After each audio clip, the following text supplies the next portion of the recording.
What is going on, you guys? My name is CodyT503 and this is an interesting podcast. Coming to you guys on March 21st, 2023 for episode 38, where we actually have a very special guest. The devil himself, the king of Northwest Hardcore, Derek Drexl. Derek, how you doing, man? Not bad. How are you, Cody? How are you doing today? I'm doing very fantastic, man. Like, I'm excited to actually do the podcast. It's really hard. I get to actually sit here and interview the devil himself. It is so awesome. I still think that's weird. I do get people that kind of get starstruck, and I'm just me. I've been me my entire life, so I don't really see it. But I'm just a guy that never bothered to grow up. Is the way I look at it. All right, man. Like to kind of like extend on that. Like, how does it kind of feel to be like a professional wrestler, and then like have like those people that can like attach to you, and like you kind of like you seem like a very humble person yourself. You know what I'm saying? So it's like, how does that feel to have those people attached to you, and like, you know? So my entire life, I've always been a performer in one way or another. I was in band in school. I acted in plays. I was in choir. And back then, I grew up watching wrestling from probably the age of about 6 or 7, the early 80s. I started watching wrestling, and it just went from there. But that was a time when wrestling was all the giants. There was no way that someone that was 5'11" and 175 pounds would be able to get into the business at that point. So I ended up going into radio and ended up in morning radio. So way before, more than 10 years before I ever got into wrestling, I was already kind of pseudo semi-famous by doing morning radio and signed autographs and stuff like that. I love performing. I'm not a huge fan of what goes along with the performing, but the actual performing aspect, that's what I'm in love with. I lost you. I can't hear you now. I can't hear you. Oh, Okay. yeah, there you go. Okay. Coolio. Okay, so like, do you remember back in obviously like back in like the early 2000s, Rock 101 KUFO? Yeah, I mean, I when I moved here, I actually grew up in Detroit. I didn't grow up in the Pacific Northwest. I got hired in at Z100 back in like 2005, I think it was, for part of a morning show, the Buckhead Show, and that's what actually brought me to Portland and brought me to the Pacific Northwest. And from there, Portland Wrestling was on TV. I contacted them about doing a cross promotion, and through that is how I ended up into the wrestling scene. I'd grown up, I loved wrestling. I'd done a couple little promotions in previous radio jobs, but my actual foot in the door in professional wrestling came because I moved here to Portland for a job at Z100. And I contacted them. I was brought in basically as an announcer, and the grappler was the one who they wanted to do a small angle with me, and they wanted to make sure I could stay safe in the ring. So grappler for about 2 months, twice a week, beat the living hell out of me in the ring and made sure that I knew how to protect myself out there. Didn't teach me any of the actual offense, but I knew how to protect myself if one of the wrestlers got me or slammed me or did anything to me. I could at least protect myself. So that's how I ended up getting into wrestling. But yeah, KUFO was one of our kind of our competition back when I first moved here. I mean, as much as we were a top 40 station, they were a rock station. So it's apples and oranges. Well, man, dude, like that's really interesting. So like I have to ask you, so it's like, how do you feel? Because I feel like a lot of pro wrestling fans, they get a lot of hate because they almost like be like looked down upon. So it's Yeah. like, have you ever, as a professional wrestler, somebody who's actually been in the ring, have ever like told somebody that you're a professional wrestler and like they almost like look down on it and All don't the know the things all that you go through? all the time. And I mean, and I agree on the wrestling fan side. I grew up in the 80s. I grew up in the heyday of Hulk Hogan, Roddy Piper. But I was the kid that, as everyone else had a Hulkamania shirt, I had the old Red Ringer Hot Rod shirt, and I remember getting into fights over that. But then coming through the 80s, going into the early 90s, wrestling became not very popular. And that was when there was no more, I couldn't wear wrestling shirts to school because if I did, it was guaranteed I was probably going to get beat up or get into a fight or something. I was going to get made fun of. So my entire life has been, even when I first got into radio, the first station I was at, they knew I was a wrestling fan. But at the second station I was at, if they would have known I was a wrestling fan, they would have just made fun of me on the air, and they were too good for it. And so that's how it was as a fan, and it's the same as a wrestler. I mean, I tell people that I do professional wrestling, and they just, you mean you do like grappling, like the MMA, like UFC? And I'm like, nope, like the professional stuff, the entertainment stuff. And they just kind of give me a weird look, and okay. And then if I really want to mess with their head, then I tell them that I do deathmatch wrestling, to which they go, what's that? And I'm like, well, I wrestle in barbed wire and glass, and I staple stuff to people. And then they get really creeped out by me and usually just get their distance. And I'm perfectly fine with that. Like, I'm very much an extrovert when it comes to performing, but on my personal time, I'd rather just kick back at my house and be left alone and not have to deal with everyone. So. Yeah.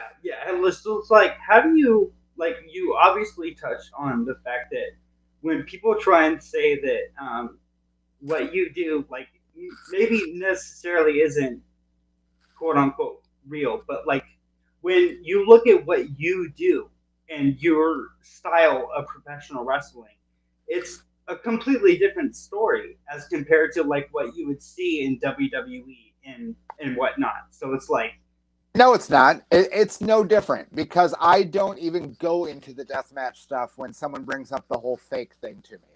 What I talk about is you can say it's fake, but gravity is real. And then I'll explain to them what exactly a ring is made of. Or matches like I just had that match with Akira where they'd got rid of the canvas and the padding. Now wrestling fans get to see that all we are bumping on is legit a piece of padding this thick on top of just straight boards and metal beams. And so I don't push the deathmatch aspect as being more real than the normal wrestling. Because I can honestly say my body and my worst injuries have all came from normal matches compared to death matches. Death matches, really? I'm a little bit, death matches, I mean, you get some more cuts and stuff like that. But I didn't herniate. I've got 2 herniations in my neck, 2 herniated discs. And that didn't come from death matches. That came from taking high neck bumps, taking a lot of German suplexes, or just being a smaller guy when I first started and always doing that big ass overhead bump and smacking the back of my neck so much.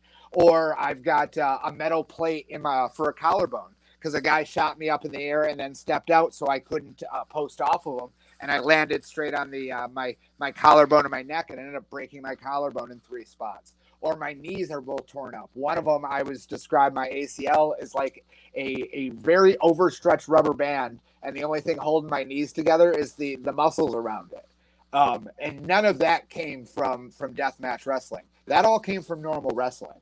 So I almost offended by it if people think just the deathmatch stuff is real, because the impacts we take just in a normal match is what's going to really do our bodies in.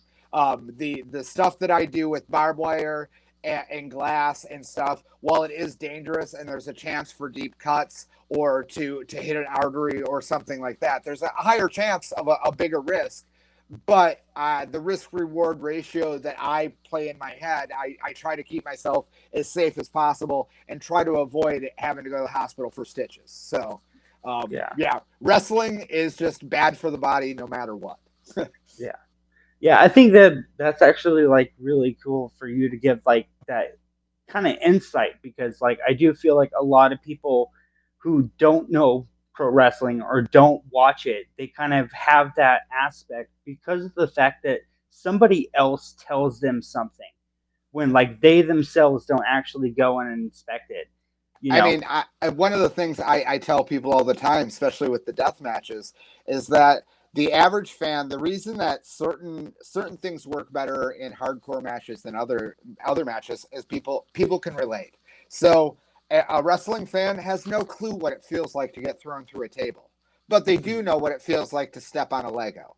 So, I mean, you'll get a better response. Or for me, I do paper cuts all the time. And granted, paper cuts suck. But in the grand scheme of things, I could probably take, hundreds and hundreds of paper cuts before anything serious is going to happen to me. But because in people's heads, they know they sting, they know they suck. So when I paper cut someone in a ring, it registers in their head and they immediately cringe, they turn away and they freak out.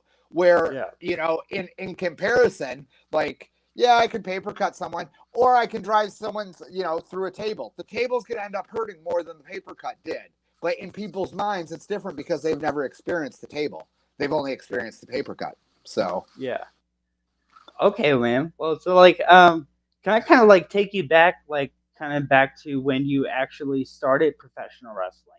Yeah. So like, what was it like actually going into a training center? And like, I wasn't in a training center. I started with the grappler. So it was me, the grappler, and two other young wrestlers from Portland Wrestling, Exile and Cade Matthews. And because I was a morning radio DJ and because I was on the radio every day, Grappler wanted to make sure that I went on the radio and talked about how real wrestling was. So all I did was rolls, bumps, hit the ropes, take arm drags, tape hip tosses, just over and over again till my entire side was purple. My chest would just be beat red and split open from chops. My back was all bruised. And I was doing that twice a week for about 2 months until I got to make my debut on Portland Wrestling.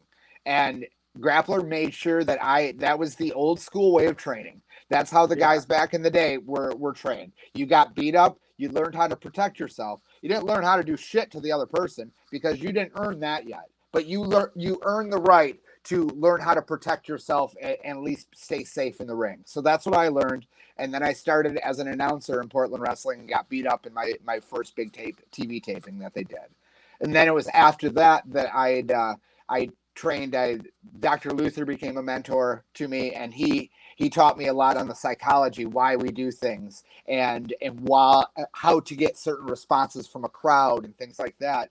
And then after Portland Wrestling folded, then I started training with Playboy Buddy Rose, and that was probably the closest to a school situation, but it was still only like 5 or 6 wrestlers, or a couple new guys, a couple guys that had been maybe wrestling for 6 months, and me.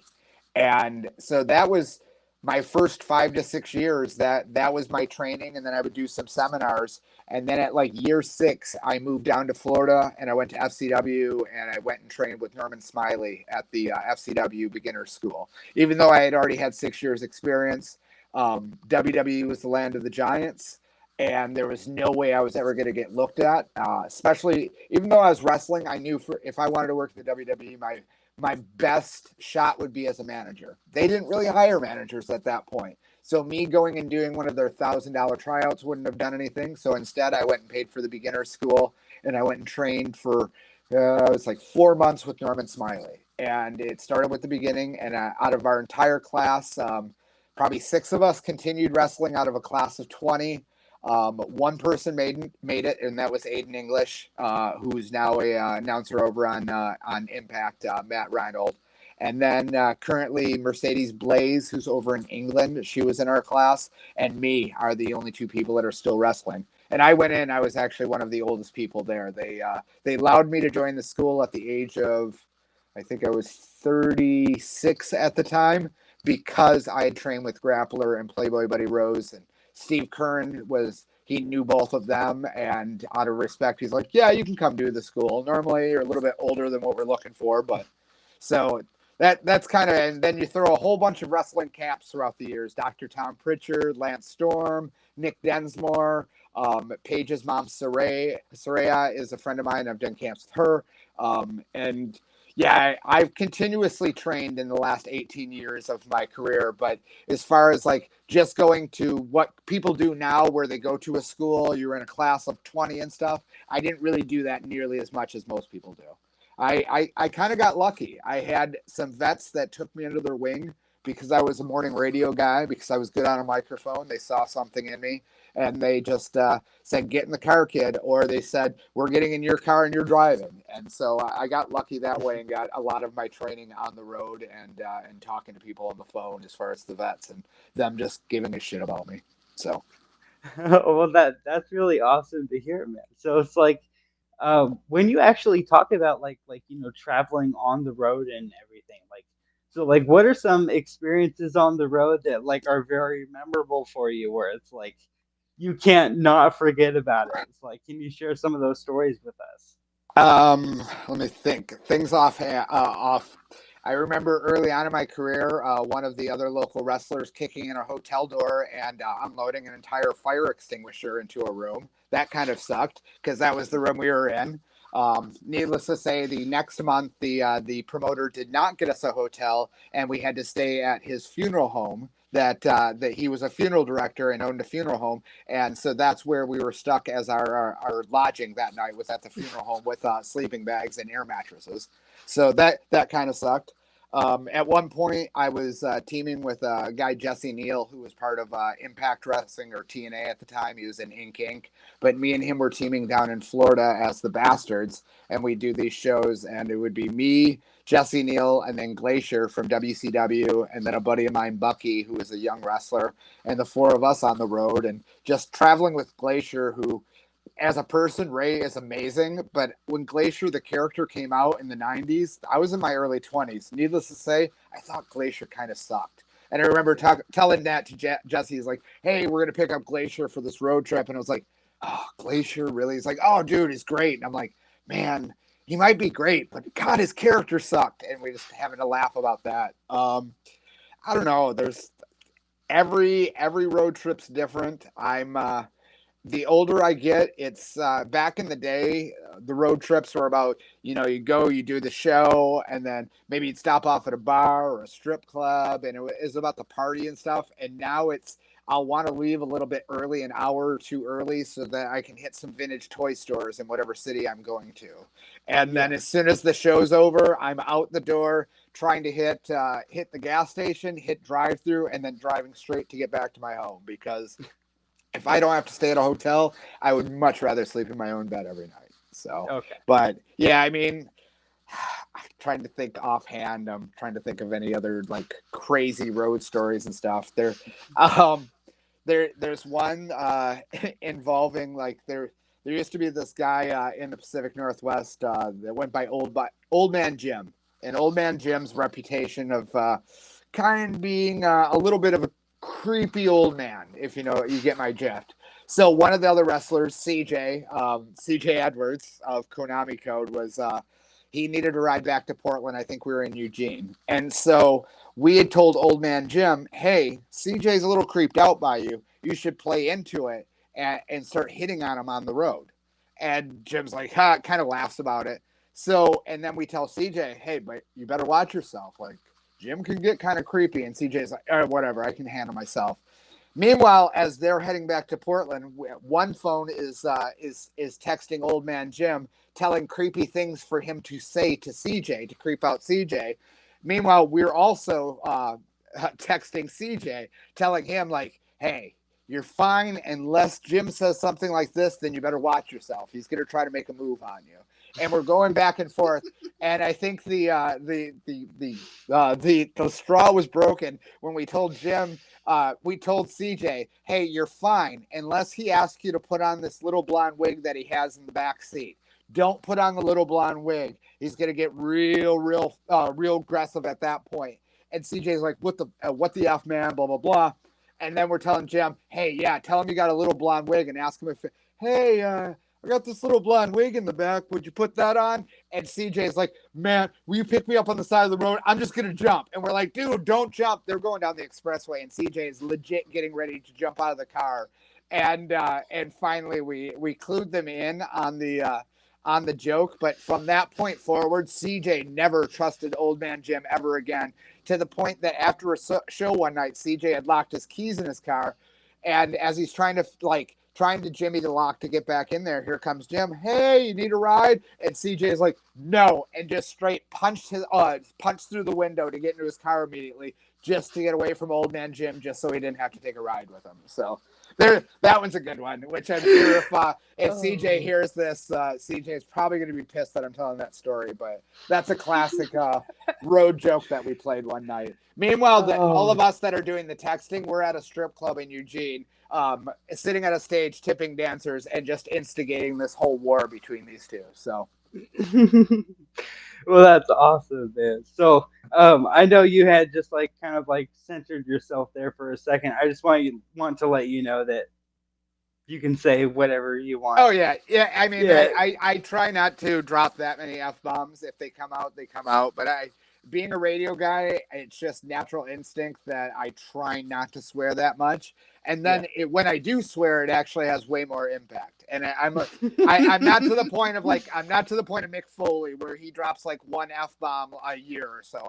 I swear more than that. And if you ever hear one of my locker room speeches at DOA, I swear a lot in that. But something about when I get on a microphone, it's just a natural instinct. And I've been on a microphone. I started playing in a band by the time I was like 17 or 18, and I was on the radio by the 19. So it's been ingrained in the last 40 years of my life or so of not to drop F-bombs and things on mics. So that's why. No, all good. Yeah. So like to kind of like get back into this, like I had heard that, or read that you had actually gone to like South America and wrestled. Yeah. So, like how was that for you to like go to like down to like that region? Like the culture has got to be so much different. It was night and day, and it was just a huge experience. I would never take it back. It was absolutely amazing. It was a company based out of Canada. A guy had moved down to Paraguay down there and was going to start up a wrestling company because they had no professional wrestling in Paraguay. The closest thing they had was one small pseudo backyard-esque type company. But for the most part, wrestling had ceased to exist there like 15 to 20 years before. They had wrestling in Brazil, they had it in Argentina, but not in Paraguay. So he was starting this group, and it was called Luchando. And he brought, I think it was 6 of us down. It was between Americans and Canadians, and we were brought down as both trainers and wrestlers for the TV show. And we were there for just under 6 months. But it was probably one of the best experiences of my life. Getting off the plane down there, it was probably like 16 hours of flights or so to get down there. And most of the people that are going down from America and Canada, I know.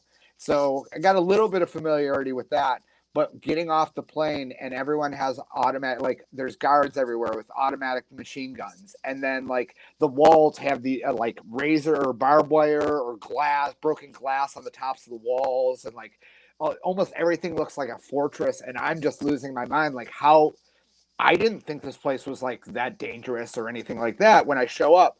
And then for the entire 6 months, I never saw one act of violence or anything aggressive or anything like that. It was so weird. What I was told was, I think it was about 20 years before they had a dictatorship. When the dictatorship was falling, he basically propaganded the entire country that everything is going to fall apart when I'm not a leader. And so you're going to lose everything you own. You're going to be raided and all this stuff. So all these people put up all these walls and they get all the stuff all ready to go. All right, we're ready for a big war. And then they got rid of the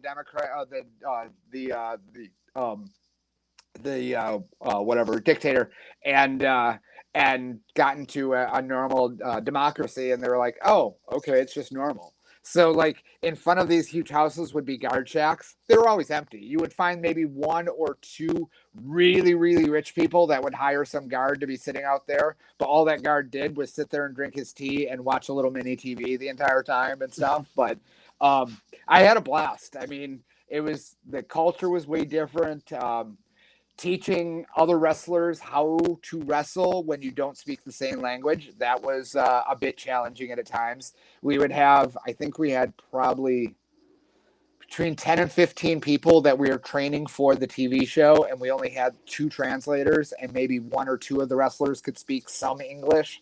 But I mean, it got to the point where all the people that I worked with, especially on the TV show, I would just, they knew the movements, and all I would have to do is speak a little bit of Spanish in the ring to let them know what was coming up and be able to communicate and stuff like that. But it was a really great experience of being able to communicate in a ring, not with language, but by strictly off of movement. If they know I went in a certain way, they knew what to do and things like that. So I don't know. It was great. I wish it would have been more successful money-wise for the Canadian company so that they would have got to do a season 2. But I wouldn't change it for the world. So, yeah, I think that's the interesting thing about professional wrestling is the fact that like no matter what culture you go to or what language you speak, everybody understands in ring psychology.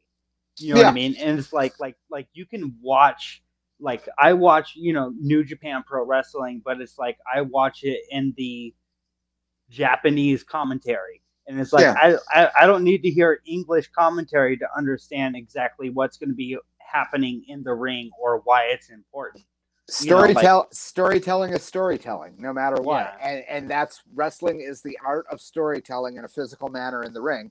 And so it's no different than an action movie, a Marvel movie, where you'll have 10 minutes of nonstop action in a Marvel movie with no actual dialogue. And if you do have dialogue, it's going to be a quick one-liner or a witty pun or something. And that's a wrestling match. You got 10 minutes of action, and you got like people like me that, periodically stop, say something obnoxious out to the crowd, and then go back into the action. So it's the exact same thing. It's just storytelling, and that's why anyone can follow and relate to it. Minus Lucha Libre, which isn't storytelling. I still don't understand Lucha Libre, but that's a totally different subject. Yeah. So here's a apologize.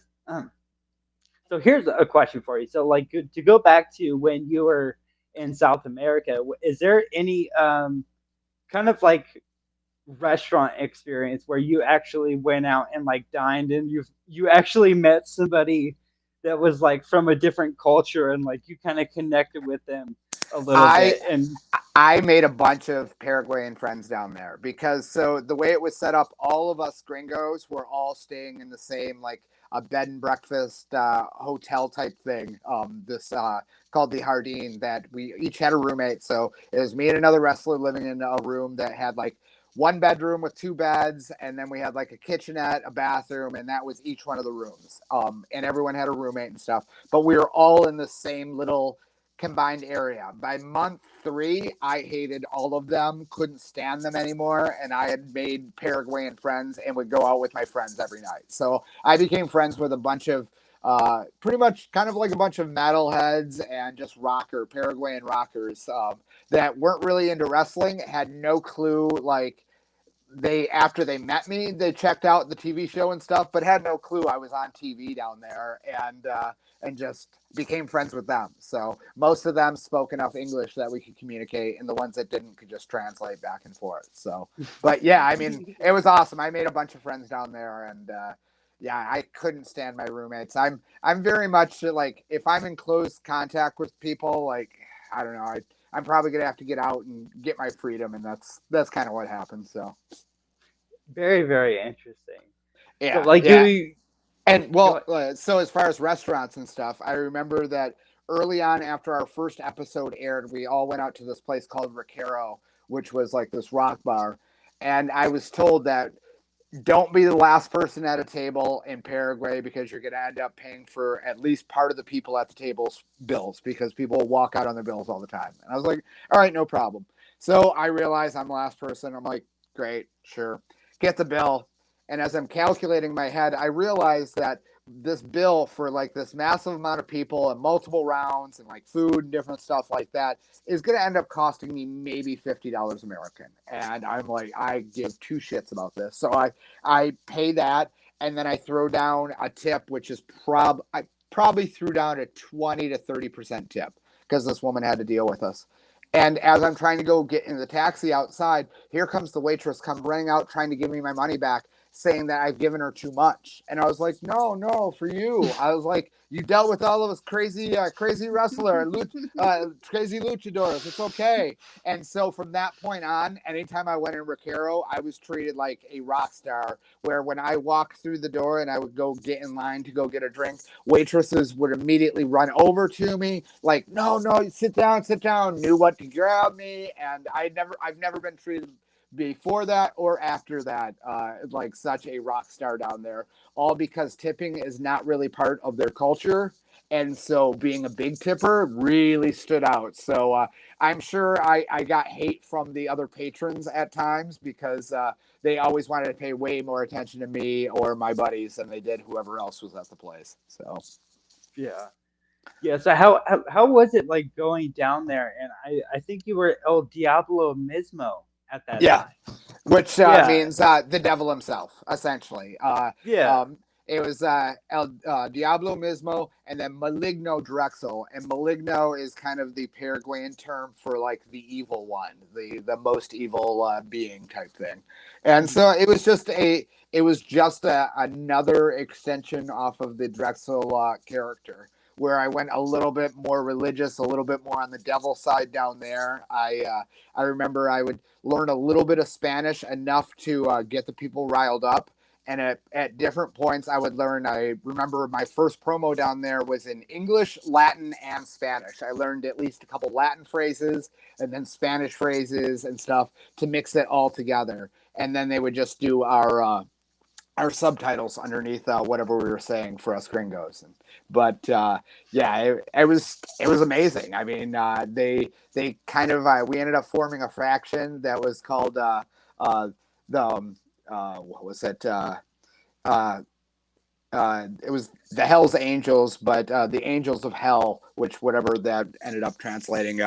And it was me, this girl that I had feuded with her husband early on in the season, and then she ends up turning on him and joining me, almost like I captured her and Stockholm syndrome. Basically, I captured her at one point and it dragged her around on a leash, and then she finally escaped, and at a certain point she turned evil and joined me, and I gave her another guy named the Jester, and basically he became her pet. So then she had him to drag around on a chain, and I brought some weird ideas to these people in Paraguay that they had never seen. Like most of my group had never seen House of a Thousand Corpses or Devil's Rejects, so I brought them all together and made them watch these horror movies. What my different influences were, which just totally blew their mind, but they were able to run with these like ideas on how to build their characters off of that. So it was really cool to be on the ground level. And I mean, I've done it since, helping other wrestlers with developing their characters and stuff, but making little mini me's for a faction where it wasn't people that already had like characters established and stuff, and we were creating them from the ground up was really fun. So That is freaking awesome. So like one thing I wanted to ask you on is you talked about like developing that very dark character. And I had actually messaged my sister Mariah the other night, and I was sitting there talking to her, and I had actually shown her your Ronin Pro Wrestling promo, you know, and she had actually brought up the fact that like you kind of remind her of like a Jonathan Davis of professional wrestling with how I you talk and I haven't heard that one before. I like that one. I've heard everything from Floki on Vikings to I get Bill Mosley characters a lot, especially Otis from Devil's Rejects and House of a Thousand Corpses. But in reality, I steal more from Chop Top from Texas Chainsaw Massacre too. But yeah, my Drexel comes from. I tell everyone my it was something Luther told me. Luther years ago when I first started, Dr. Luther said, "Nothing is original in wrestling. Just take whatever you're going to take and make it your own." And so the character of Drexel has came from like me just cherry picking all these different things, like Chop Top's craziness, the sadisticness of Otis from House of a Thousand Corpses or Devil's Rejects, the sexual deviancy of like Buffalo Bill from Silence of the Lambs. And then lots of different wrestlers and stuff that I steal from that aren't really well known. A guy named Chris Colt, who is kind of more of a journeyman of like the 60s, 70s, and the early 80s, who for years I tried to be like everyone else with my movement around the ring. And I started at the age of 30. I wasn't like a super athlete like so many of the other guys. And there was just a weird awkwardness to me. And it wasn't until I really discovered Chris Colt and kind of took his awkwardness that he had and just took my awkwardness and made it work for me with my movement around the ring. And from that point on, it just became more natural. And I believe like the character and everything just became more realistic to people because it wasn't me trying to force myself into running typical wrestling spots. I am my own cadence, my own movement, and I'm able to kind of work with everyone with my style as long as they let me kind of just lead the way on whatever crazy story we're going to tell that night. So Yeah, I think that's one thing that it's like it's really interesting about your character is because it's like you are the devil himself, and like when you look at the video of you having an issue with HR when you were in ECCW. And just for anybody watching, I actually have not only the Ronin Pro Wrestling but the ECCW with him having an issue with HR in the description, so that after this, if you guys want to go and watch it, you guys can. But it's like when you look at like how you were acting in that whole scenario, with you being the devil himself and coming from that background, you're almost not supposed to be the basic, I guess, version of like somebody who can be socially acceptable or somebody who's socially, like in tune. And it's like you're definitely able to bring that out in your character. So when I refer to the devil, even though I was raised Christian, I haven't been to church. When I made my confirmation in the Catholic Church was the last time I was at church. So I'm not a practicing person, but in my view, what the devil is devil is temptation. Devil wants to take everything to the excess, and that's Drexl. Drexl wants to take everything to the excess. Whether you're along for the ride or not, he could give two shits because it's all about his own personal pleasures and what he wants to happen. He's going to just make happen. He has no filter for that. And where other people they're like, well, so do you do like a full satanic type thing? And I was like, no, not really, because even if you were to read the Satanic Bible, it's not about like, hail Satan, let's sacrifice a kitty or some bullshit like that.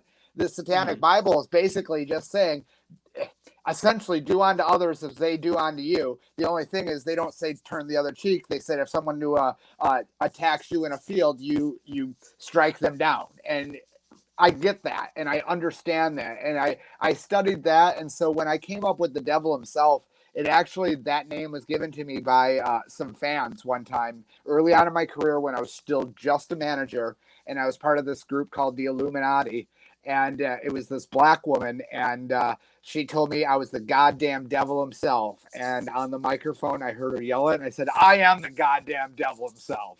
And that's how I got the nickname. And at that point, it wasn't even a crazy horror character. The horror crazy character didn't come for another 4 or 5 years. Actually, no. Actually, probably 6, 7 years after that is when Crazy Drexl came about.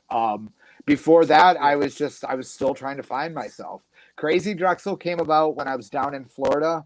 I had been wrestling as a punk rock babyface with a mohawk that was teaming with Jesse Neal, and then just do these other random shows and stuff. And I had been in a group called the Freaks of Wrestling with this guy Jojo, who had been from the New York area, and we were painting up our faces, and they were having a split, and it had me turn heel, and I was like, hey, can I totally just go horror character? Because at that time, no one was doing horror at all. And I was such a fan of stuff like Missing Link or George the Animal Steel, and huge fans of Dr. Luther. And so I remember I hit up Luther and I was like, hey, can I steal your FMW gimmick? And Luther starts laughing. He's like, I told you, nothing original in wrestling. So I got myself a white jumpsuit, splatter painted it with blood, and then I at that point I painted up an upside down cross on my forehead, and blacked out my eyes and stuff, and that was what I looked like the first time of the crazy version of Drexl. And then it progressed from there because they had ended up putting me with Abudadeen, Snake Master Jeff, who was Kevin Sullivan's manager throughout the Florida Championship Wrestling days. So I ended up joining the Army of Darkness. So I got to work with in some companies with Kevin Sullivan, and so that's the upside down cross ended up becoming an axe because of the Army of Darkness thing and that connection. And then Drexl was just pretty much a very twisted heel for years and years and years. And after I moved back to the Pacific Northwest, I was a heel for a long time. And then at a certain point, right before COVID, I noticed the fans were starting to change a bit, and it was getting harder and harder for me to get booed. And then post COVID, I tell people all the time when their kids come running up to me and want pictures and stuff, it's so weird to me because pre-COVID, I would just look at a child and they would start crying. Now they come up and they want to play with, like, they want to hold the staple gun, they want to hold one of my bone weapons, and I look at the parents, I'm like, what the hell did you let them watch during COVID? Like, people just got way more open with the horror that kids got to watch and stuff, because all of a sudden Drexl went from being the actual boogeyman to now I've become their monster that they would sick on the boogeyman. It's so weird. I have so many kid fans now. Like up in the Spokane area for a company, Relentless, there is this family, and the two kids are maybe age like 7 and maybe 11 or 12. And like the 7-year-old is just giving fingers to my opponents. Me and Funny Bone are like treated like gods up there. Our tag team is so much so that it wasn't the last show. The show before, me and Funny Bone come out, and we're going against Jaden, who plays a superhero and is beloved every company he goes, and Max Burnside. When they walked through the curtain, the crowd started chanting, "You effed up, you effed up," just because they walked through the curtain to face us. And then they started calling Jaden Super Bitch. And like that's how loved we are out there. And that includes these kids. And I'm like, I don't know. Awesome. Yeah, I'm probably not the best for a role model, but as long as your kid's not going to school and trying to paper cut the other kids or staple someone, I guess we're all right with it. So we'll see what happens. That is freaking awesome. So this was actually something that I wanted to throw by you that I actually found really interesting. So I have actually accumulated a little bit of stats for you, okay, about your whole career. As like it's actually coming up to this past week when you were actually facing the it was kind of like the Hammer Brothers. There you go. Oh, the Hammer Brothers? I mean, last week? Yeah. There you go. Gotcha. Okay, so the stats going through your career is you have 254 matches. Right? That is probably way inaccurate, because a lot of stuff during my early career wasn't videotaped. It wasn't like registered online and stuff like that. So if you're going by cage match or anything like that, it's not even close to being correct. You would probably end up at least 3 to 4 times that number would be closer to the number, because there's like my first, I don't know, 10 years of my career, there's a lot of stuff that was never put up online and stuff like that. So okay. Yeah. Okay, well, if we are talking about things that are put online, yeah, then you have like had that many. And Cage Match is saying that in 2019 you actually had like the most places where you were actually wrestling for. Yes, that like, would probably be accurate, because 2019 I was so busy, and I quit doing any other job besides just wrestling, and I'm also an artist, a graphic designer. So that's all I was doing was doing art and wrestling to pay all my bills right before COVID hit. And like when COVID hit, I was so bummed out because the amount of like huge like dream match opportunities got canceled out on me. I was going to be facing Ricky Shane Page, who was the GCW champion at the time. I was supposed to be facing him in a death match. I was supposed to be wrestling a match against Mance Warner and Casanova Valentine, which I think was going to be like a 10,000 thumbtack death match. I was supposed to wrestle Papa Shango. I was supposed to wrestle Hornswoggle. I was supposed to wrestle Danhausen on my birthday. It was so many great matches, and they all got canceled because of COVID. And during COVID, I actually thought about retiring and just calling it quits. And it was Luther who, once again, Luther telling me, he's like, what the hell are you talking about? It's like, I just got a contract at my age. I'm older than you. He goes, just keep doing what you're doing. You never know. Just have fun with it. And so that has been my attitude since COVID, or since the end of COVID. And I've probably done some of my biggest matches and had some of the most fun of my entire career since then. So I'm happy that I didn't walk away at that point. Yeah, I was actually wanting to ask you about, like, I think it's really, really cool. And that like you were able to fight Danger Ehrin in his first ever professional wrestling match, and him being from Jackass, how does it feel to be in such a position that like you get to carry that caliber of a person, throughout a match and kind of give them that guidance a little bit? That it was straight out an honor. The fact that Prestige and William at Prestige trusted me enough that he would put in an actual reality star, a guy who's in movies, and trusted me enough to be able to pull a match, not just to pull a death match out of this guy. It's not like we were taping it and we were going to be able to edit it. This was going to be live streaming, and to be able to do that with not any training. Danger Ehrin didn't get to go train any place. We got to work together for a couple hours I think the night before, and that's when I found out that he has had multiple fusion surgeries on his neck. His spine is completely a mess, and that's why when you watch Jackass, Danger Ehrin is always the one that's being practical joked with, like, the pubes on his face, or he's being kicked in the nuts, and you never see him getting launched off of shit and landing on his head because his neck and his back are so bad. We didn't know that going into that match. I found that out the day before. So kind of like, I thought when I was going to get to work with Ehrin that I would at least be able to teach him to roll and protect himself and be able to do a little bit more. When by the time he got in the ring at the school we met up at, I was like, nope, never mind.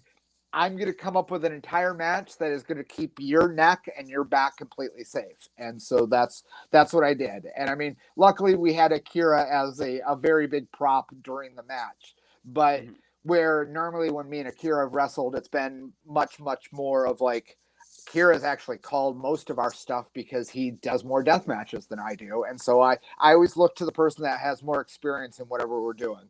But for this particular one, it was looked upon me. And what Akira described Akira described the match as sports entertainment death matching. And I said, that is exactly what it is. And that's what I am. I am a sports entertainment death match guy.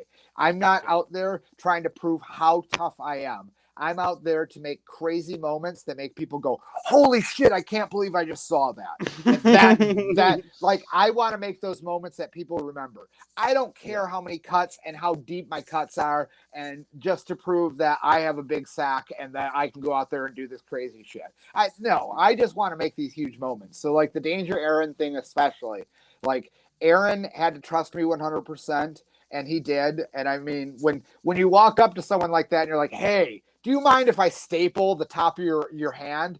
Trust me. And this is going to hurt a lot, but this is going to be one of the most painful things that I have you do. And he's looking at me like, all right, man. Follow up on that. I saw Danger Ehrin a few months ago down at a club. I think it was the night before New Year's Eve at a concert.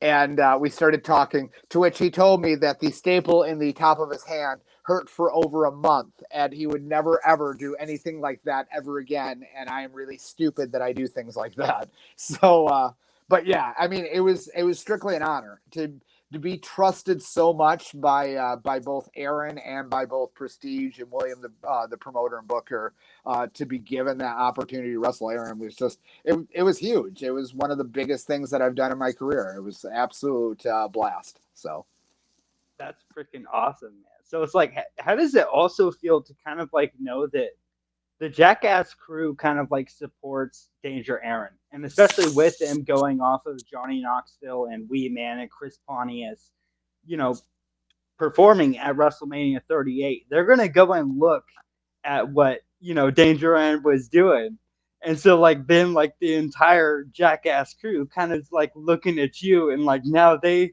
know who you are as a yeah, professional wrestler. Like that is so awesome. I so at one point David Arquette had responded to a message I had shot him, and at that was the point where I was like, that's David Arquette. I mean, technically, Oh he was a WCW heavyweight champion, so he knows yeah. who I am. So like things like that are just it's weird in general. But then I look on the other end where I'm friends with some wrestlers who are pretty big stars, but Mhm. I've known them since they were like 19 years old and they had just gotten signed or like were nobody. So it goes on both sides. Like I said at the beginning, I'm just a person. I'm just a guy that gets to live out my fantasy and just avoided growing up in my life. And so I look at most of these people, anyone that's an actor, a musician, a pro wrestler, all of us are just artists getting to do our craft, and that's just cool in general. So Yeah, I mean, like it's got to be really interesting because I was obviously like watching a whole lot of your videos, over the last 2 weeks, and I had actually watched you and Tommy Dreamer, in a yeah. match, and it's like how cool is that to like know that you are a part of what would be hardcore pro wrestling, and Tommy Dreamer is like one of the staples of Oh yeah. Extreme Championship Wrestling, and it's like you get to face him in a match. Like that is so awesome. I've gotten to wrestle Tommy Dreamer, Super Crazy, and who else? There's one more old ECW guy. Not ECW, but XPac. Those three in general, it's Super Crazy and Tommy Dreamer because of ECW. I was such a huge ECW fan. I saw live shows in Florida and up in Detroit multiple times and stuff. So that was kind of mind blowing. Like I've hung out with Super Crazy and wrestled him on multiple occasions. And then when I look at, I've wrestled X-Pac. He's a two-time WWE Hall of Famer, and I've been in the ring with him. I've wrestled X-Pac. It's crazy to me. I mean, but when my career started, one of the Roddy Piper was still coming into Portland wrestling, and at one point I got to be his host MC for one of his one man shows where I got to come out, tell a quick story about Roddy Piper, and then introduce him up on stage and stuff. And so like that was the very beginning of my career. And then the first person I ever managed in a ring was Jimmy Superfly Snuka at Portland Wrestling. They had brought in Snuka to face the Grappler, and I got to manage Snuka. So from day one, me getting into wrestling has been dream type scenarios of like, I can't believe this shit is happening. So Yeah. like, and So I continue to just roll with the punches and see what comes next.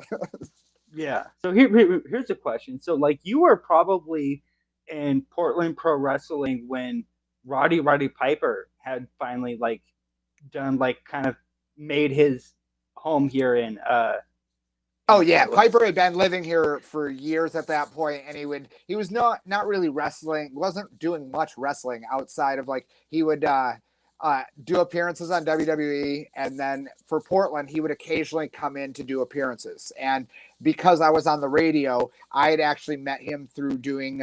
He came in and talked on the radio a couple times on our morning show, promoting different random things. So that's how I actually got to meet Piper at first, and then we interacted a little bit at the Portland wrestling shows, and then that was how the Jimmy Superfly Snuka thing came about and stuff, because the Grappler had known Snuka, same thing with Piper, and they made the call. I think originally I was supposed to manage Kamala, and then Kamala had to cancel, and they got Snuka instead. And when they asked me, they're like, is that all right? And I was just like, yes, because I mean, big difference. Kamala's cool, but it was Jimmy Superfly Snuka. So Oh, that is awesome. So I've actually also heard that you were in FCW, and that was actually at the time in which it was the developmental program for WWE. So like yeah, that was I never had a contract or anything like that. I went and did the FCW school with Norman Smiley and Mike Graham. And then mm, I was, they basically said, hey, you can be a student instructor for the next class. And all that essentially meant I ended up coming in once or twice to help teach the new kids how to bump because Norman's back was pretty messed up at that time. But yeah, that was my experience. I did get to work extra work a little bit for FCW. Never got any matches. I actually got to be a paparazzi. I forget what group it was. I think Maxine was the girl in the group. I don't remember, but they were doing like this starlet type thing. And so it was me and part of my class, including Aiden English, and got to work with Dusty. The only time I ever got to work at all with Dusty, where they made us oh they made us paparazzi for like this stuff that they were filming for the FCW TV. And Dusty's like, all right, so have you seen the TMZ and you see the guys, the pushing, the shoving, the trying to get the best picture. That's what I need from you guys. But remember, this ain't about you. It's about them. They the stars. You just a little bit of dressing on the outside to make it real. So I want the pushing and shoving, but don't make it about you, okay, baby? And like it was amazing, just the most ridiculous oh like man. scenario. But yeah, Dusty telling us like how to be paparazzi, and they used us for a couple of the TV tapings and stuff. But yeah, that was my total FCW experience as far as that goes. I came in when I went to do the beginners class. Like no one else for my class would show up every Thursday when they did their Tampa show. I would be there every Thursday. I would help with tearing down and cleaning up the building and stuff. And the wrestlers that were under contract would go, well, why are you doing this? I was like, because this is how I was raised in wrestling. This is what you do. But at that time, it was when Luke Harper, Eric Rowan, Jinder Mahal. These are the guys that are being signed by the WWE. They are giants. Like the WWE did not want a 36-year-old, 5'11", 175-pound nothing. No matter how good I was on a microphone, that they were not going to sign me as a wrestler. So the reason I went and even did the beginners class is just so they'd see me on a mic in hopes of possibly wanting to use me as a manager. And nothing ever came about it, but I made lots of friends out of it. So I made lots of friends, lots of connections, and I got to train with Norman Smiley for like 4 months, and that right there was absolutely amazing. I trained with Norman. I trained with Mike Graham. I got to wrestle in front of the Undertaker one night. I got told by the Undertaker, "Too bad you ain't bigger, kid." And then so I mean, shit like that, you Oh never can. I mean, it was just awesome. It was, I'll never give up any of those experiences. And like I hear yeah. wrestlers talk now, like kids that talk about sacrifice and stuff.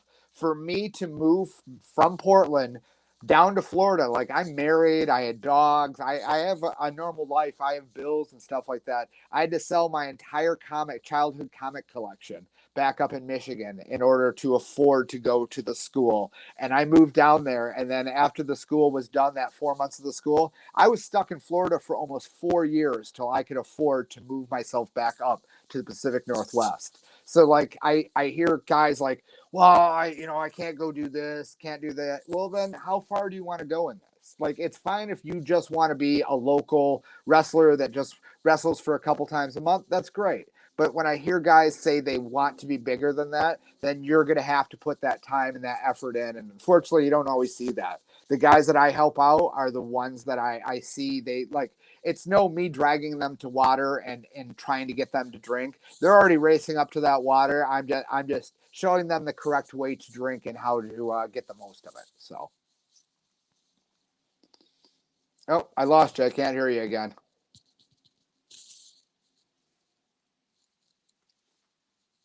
Nope, can't hear you. Nope. Hmm.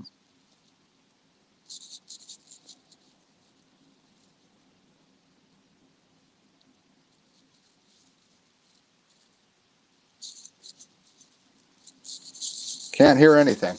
Just completely went dead again. Oh, Is there. that good? Yep, now you're back. They are. Okay, coolio. Awesome. I just had to sit there and make a little connection really fast. Gotcha. I don't know why it did that, but Probably because no, man. Like I it rambled is for too really long. no no. It's all good. It's all good. So it's like when we look at you as like when you go throughout your entire career, and you like you're not going to be able to do this for forever and whatnot, and you're going to have your final death match. What can we expect from Drexl when it comes to that match? And have you thought about that, like you finally hanging up your boots and what you would want to do to cap off your career? Currently, my goal is like 2 more years. That will put me at 50 years old and puts me at 20 years wrestling in the ring, which I think is Hmm. like I didn't really have a goal. And I was listening to William Regal's podcast. And he was talking about back in the day, if you could have a 20-year career, that was saying something. And I thought, all right, if I can get 20 years bumping in the ring. So as far as what my last match would be, I have no clue. I haven't thought that far ahead. I know Prestige is offered up like whatever I want to do for my final match. Prestige is all for it. The fact that I help run DOA, I could do something special at DOA. But I don't know what it is. I was talking to Jaden on a car ride. I think it was last weekend. And I said, honestly, the only thing I can think of offhand would have Mick Foley somehow involved as the referee or something.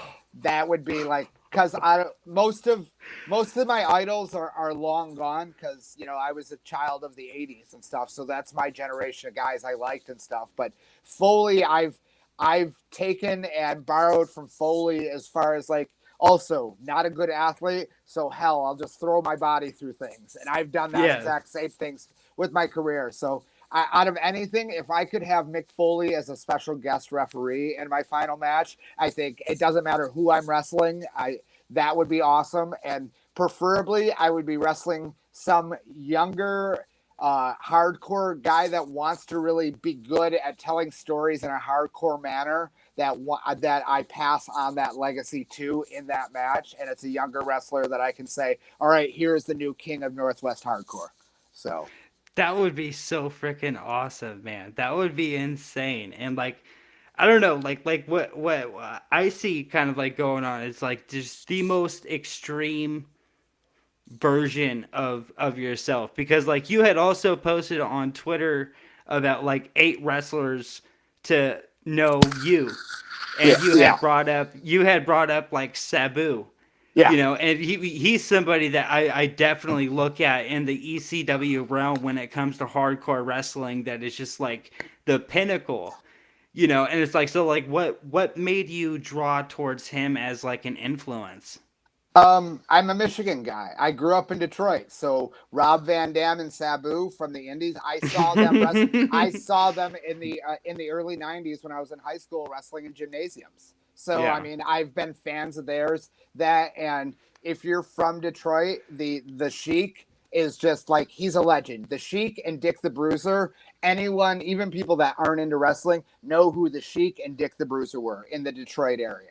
And so Sabu being the Sheik's nephew, that immediately was a draw to him. And then I mean, of course, his style of like not literally not giving a shit about himself and the crazy stuff that he would do. I did that a lot early on. I learned that I didn't want to be in a wheelchair by the time I'm 40, so I changed up a little bit, but early on, yeah, Sabu was a huge influence, but I still look at it as using myself as a weapon just as much as I would use a weapon. So both Sabu and Mick Foley do that a lot. Yeah. So like just to like kind of like clarify a little bit more. So like what would you say to, because Brock Lesnar, he like went to the UFC, did WWE and whatnot.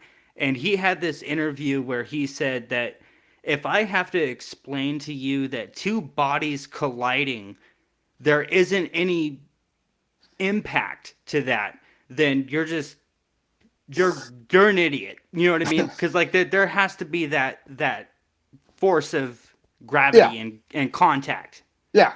That's the same as when I say gravity is real. No matter what, you can say wrestling's fake, but gravity is real. When you hear Hmm. two bodies slapping together, that's two bodies slapping together. When I Yeah. take a chop, guys aren't magically making that huge sound when they chop me, and I ask for more chops as I'm playing with my nipple, acting like a creep and stuff like that. It's not like this doesn't hurt. No, I usually don't get marked up by chops because I've been chopped so much for the last 18 years of my life that me getting bruises, like I really have to like mess myself up to get any kind of marks or anything like that anymore. But I've kind of calloused up my body. So, but yeah, Yeah. I that's all Brock Lesnar is saying is the fact that when you get sounds like that, gravity is real, and when two bodies collide, that it you can't fake that. Like Yeah. it's simple as that. Yeah. So like what was one of like the worst, I guess, like, experiences that you had to go through where you definitely had to like heal after a few days? Like, do you remember like the worst time? Probably. I mean, my worst injuries would have been when I broke my collarbone and I had to get a metal plate put in my collarbone. Um, I broke the collarbone, went to the hospital that night, and they weren't going to be able to get me into surgery for another like 2 to 3 weeks. So me being early in the business, trying to prove how tough I am, and I'm just a manager at this point. I'm not even like a full time wrestler. All I'm doing is managing on all these companies. I decide I'm going to do all my bookings. And so I'm doing these bookings with my arm in a sling. And Sandy Barr, Art Barr, and Jimmy Jack Funk, their father, Sandy Barr, is a legend around here. And so Sandy was running his company, and I went to work for him. And I go to this show, and I'm managing their champion. And so it's the main event, and Sandy's like, "Hey, at a certain point, get up on the apron, and I'll just give you a light shove. Take your own bump off because I know you got the broken collarbone." All right, no problem, Sandy. And I jump up on the apron, and Sandy looks over at me and just squeezes down on the bone that's pushing up against the skin and like just dropped me. And the guy I'm managing, we get to the back, and he's like, "Sandy, what the hell was that?" And he's like, "I had to get him down off the apron." So I learned a lesson about giving my body to certain people and stuff like that off of that, which was a pretty rotten experience. But then, I mean, for every time someone was an asshole and stuff, there's also all these people that have helped me out. So you take the good, you take the bad, and you deal with it. So as far as other injuries, my neck, I actually injured my neck at the end of my time in Paraguay. I think we were 3 weeks out from the end of the tour. A guy had went for a flip dive over to the outside, and it was supposed to be me and two of the guys from my faction catching him. He got caught up and came up short, and the guys with me didn't have the same muscle memory as me to know to get in there. So as I shot in to get my hand underneath his head to turn it so that he would at least not land on his head on the cement, hit the top of his foot, came straight down on the top of my head. I hit the ground, and I was like I couldn't feel my left side. I couldn't move my left side for about 30, 40 seconds. And enough time that I was laying there going, "You're paralyzed in South America. What are you going to do with your life now?" And then the feeling came back. And so out of everything, that's probably the scariest one. And then that ended up taking me out for, it was close to a year, between 9 months, somewhere between 9 and 11 months is what I ended up being out. First doctor I went and saw, like after I got back from Paraguay, they wanted to do double fusion surgery on my neck. I refused and said, "Let me do all the physical therapy that I can first." Did the physical therapy. They got rid of all the numbness, and now I just have certain exercises I do to my neck to kind of keep that numbness going away. But I said from that point on, I know that I'm on borrowed time with my neck, and at any point, something bad could happen, and I could start getting numbness in my digits again. So that's Damn. probably the scariest out of all of them. Yeah. Yeah. So I think a lot of pro wrestling fans kind of understand this what they call receipts, where it's like if somebody is being a little bit too rough on a professional wrestler, then they have the right to kind of tell them, "Hey, you need to to calm down, and like we've seen it multiple times throughout professional wrestling history. So it's like, have you ever come across that experience where you've had to give somebody a receipt and calm them down? Yeah, there's been plenty of occasions where, I mean, it's also people test limits. When you go to a new area, especially early on in your career, you go to someplace new and you're in a ring with someone that doesn't know you, they're going to test limits. They're going to see how much of a bully they can be to you. And Hmm. so I'm a firm believer when I'm striking with someone, as hard as they're hitting me, that's how hard I hit back. And so that was something I learned early on. Like, just work with them how they're going to work with you. And sometimes they'll give you a stiff shot. You'll give them the stiff shot right back. Then all of a sudden they loosen up quite a bit and stuff. So, I mean, it happens all the time. And I mean, it's a give and take. But as far as like, receipts for people being assholes and stuff, yeah, I've been out there and I've purposely snubbed people up and stuck things to be a little bit harder just because those people were assholes and they deserved it. So Yeah. that's how we protect our own locker rooms. And then I tend to not really work with those people very often, and I tend to try to stay out of locker rooms where I'm going to be dealing with people that I don't respect. So Yeah, that was something I actually wanted to ask you, was like, with the amount of experience you've had and the amount of locker rooms you've been in, there've been like probably multiple people where you're just like, that dude's a dick. You know what I'm saying? And like, or like, is here goes into my next question, is like, so is there anybody where it's like you have potentially, like, you had seen potential in them as a professional wrestler, but it was the fact that they got almost too big of a head for themselves for what they were doing, that it almost inhibited them from being able to be the star that you had actually seen them to, with potential to I be. I find most people, especially when it comes to the ego, most of those people weed themselves out because they don't actually have the drive to go that far. They believe Yeah. that they are owed something, and they usually get pretty heartbroken when things don't go their way. And after things don't go their way a few times, they normally end up dropping out of the business. Yeah. Because as I tell everyone, wrestling owes you absolutely nothing. We always used to say that wrestling is the dirty whore that's never going to love you back, and there's nothing you can do. She is never going to love you back, and that's just how it is. Wrestling owes you absolutely nothing. The same way that, like, so you're telling me just because you wanted to be an actor that Hollywood owes you something? No, it doesn't. This is the entertainment business, and we owe whatever craft that we are doing and that we are performing, we owe it to them because that's what's giving us the opportunity to perform, and we're performers is what it comes down to. So Yeah, because like that is actually something that I've kind of brought up with my podcast in the past, when it comes to like WWE superstars or maybe AEW superstars, or Sasha Banks and whatnot, when like they leave because like their character isn't being treated the way that it should, or they think that they're bigger than the company that they're working for. But it's like, you're a professional wrestler who is paid to do something, and it's like it's your job to go out and do it regardless of if that's what you agree to. Like, you're still a professional wrestler who has a job. the thing I think on that, like, I don't believe in walking out. I believe in fulfilling your commitment. So if I work for a company, they want Drexl to do something that I don't think Drexl would do. I'm gonna ask them what they need to happen at the end of this, like where it needs to be headed. I will give other suggestions of how we can get there. If that Mhm. doesn't work and I'm being forced to do something that I don't believe in, I'll do it that night. But I won't continue working for that company from that point forward. Because no matter what, Drexl is my character, and I am an independent contractor. So I'm going to go where it makes the most sense for Drexl to go. And if someone wants to screw with me too much, then I just won't work for that company. And so I understand both sides of it. I don't believe in the throwing a fit because you're going to lose your title or something like that. I think that's a little bit silly, but Yeah. people could also think it's silly. Like, I have a rule that Drexl won't submit.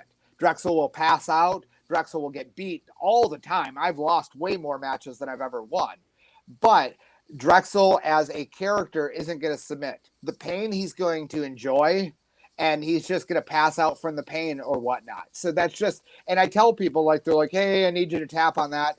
How about I just pass out from it? Really? Yeah. Yeah, I would much rather just pass out because Drexl's character, him being so crazy and so much into the pain, why would he tap out on you giving him pain? And Yeah. so I like, so it's just, it's all on the person. It's all like, most of the time, the average guy doesn't even know what their character's motivation is, so I don't see it being an issue. I find that there is people that throw fits over. It's all about their ego, and I'm a firm believer that you can get over without you can get over without going over just as easily as it. It's possible to be just as popular and lose every match if you know how to lose properly, and Well, yeah, I that's mean, that's what people don't realize. That like when I see people freaking out and like, or I see the old school thing of like kicking out on the three. I think that's the stupidest thing in the world. Someone hits their finisher, lay there for the 3 count and don't kick your legs up. You don't have to. You're not making yourself look any stronger kicking out at that three. So I mhm. don't know. You do deal with egos and stuff like that, but anyone that's not a self mark is going to know better. And most of the people that make it in this business usually aren't self marks. That's why they've made it someplace. You'll get the occasional person that's a super athlete or an amazing body that's jumped ahead, but normally their careers aren't as long or not, definitely not as fulfilling as someone who understands the business and understands the art of storytelling and knows that you have to play both sides and winning and losing actually doesn't matter. Yeah. Yeah. Okay. Well, so to finish everything off, man, just I want to ask you, like personally, what does professional wrestling mean to you? Like as a performer and how it impacts your life. What does it mean personally? Um, I don't know. That's really rough. Wrestling's everything. I love it. It's what I strive for. Like I said, I've been a performer all my life from being a little kid, jumping around in front of my family and singing songs to whatever and dancing around in my underwear and always wanting to be the center of attention. That's just how I was as a child. And I've always just wanted to be a performer. Pro wrestling is always, I grew up, I loved comic books and kind of comic books and wrestling went hand in hand. It was real life comic books. So from that early age, I was so drawn to it. So when I got the opportunity to train and become part of the business, it was like a dream come true for me. And so I appreciate it and appreciate the fact that I've gotten to do so many crazy, amazing things, and I always feel like I'm on borrowed time, and I just take every day for what it is and move on to the next because the next day is never guaranteed. Like I'm old, I Yes. could just die tomorrow. You never know. Like shit happens, and just the same way that I could step down and blow out my knee, and all of a sudden my career is all done. That even my braces that I wear now wouldn't be enough to keep me like moving in the ring and stuff. So I don't know. I'm appreciative for pro wrestling. I appreciate every time I get to work in front of a crowd. I appreciate all my opponents. I appreciate every time I get to wrestle someone that's learned other things, and I get to learn new stuff all the time from guys I wrestle. Like uh, wrestling Funny Bone, I always learn something new. No matter if we're wrestling each other or wrestling with each other as a tag team. And Funny Bone's another guy that like he was trained by Nick Bockwinkel. I mean, you would never expect Nick Bockwinkel, AWA heavyweight champion, and such a fucking dignified, like high end, high society type wrestler. And Funny Bone was his last student that he trained. Or the fact that me and Funny Bone are a tag team. Playboy Buddy Rose is one of my trainers. Nick Bockwinkel's his trainer, and they absolutely hated each other in real life. Like hated each other. Buddy tortured the shit out of Bockwinkel in AWA, ribbing the shit out of him because he looked at Bockwinkel as a stooge for Vern, and Buddy was always a troublemaker. So, like, I don't know. It's just crazy how wrestling works out, and I'm along for the ride, and I appreciate every second that I have.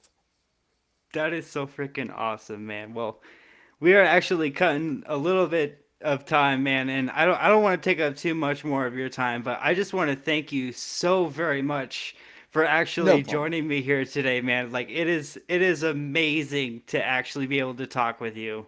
No problem, man. I try to do as many podcasts that people ask.